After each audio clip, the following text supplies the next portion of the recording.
what's up everybody? I'm on my way home. A lot of you guys were asking those pictures that I posted on community posts, what was it and how did I get it out? That was a 2014 Ford Escape. That's that previous video that I had where I had the rod knock and I took the oil pan off and showed you guys. If you haven't seen that video, go back and check that out. That was the engine and transmission. And how did I get it out? Obviously I drained all the fluids out of it, well the coolant, because there was no oil in it because I took the oil pan off already.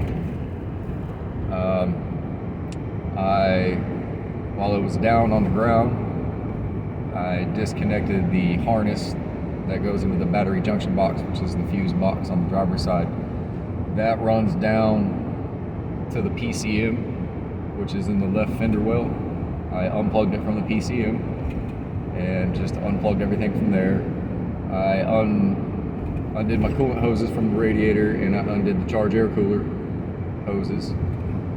And then I just basically undid everything from the top.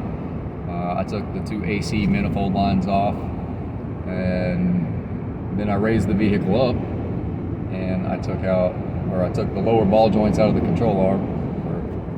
Lower ball joints up from the knuckle, that's part of the control arm. Took the tie rod ends out and took the upper portion of the sway bar link out and went up underneath there and took the wire and harness out for the electronic power steering. And once I did that, I was able to drop the subframe onto the table. And so the subframe's out of my way now. Now I have all this room to work up underneath there. I just made sure all my connections and everything that needed to be undone were undone. All my hoses and stuff were out of the way. And I went and got the engine table that you guys saw it sitting on, put it underneath the car, set the car down on top of it.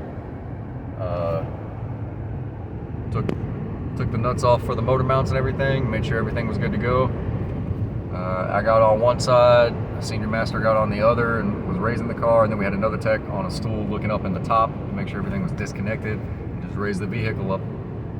And all the hoses and stuff that you guys saw on there, those were coolant hoses, because it's turbocharged.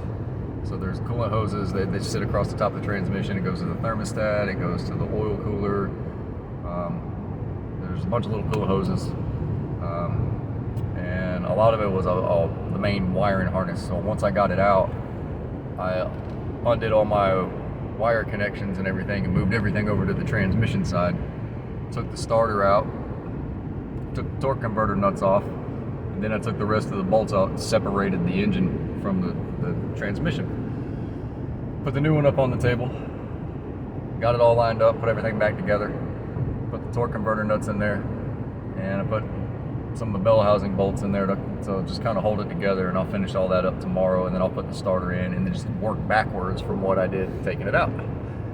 So I wish I could have filmed that, but it's a very kind of messy job. Didn't really have time to film it. I might be able to do some short stuff tomorrow doing it. But that's how I got it out. That's what it was. That's all the hoses and stuff you see on there. Pretty interesting stuff. They did not send me a new engine. This is an aftermarket warranty company from these people. They're from Ohio. So Thomas, this engine looks like crap. Simplify Mechanic. So you may be seeing an Escape. Just kidding.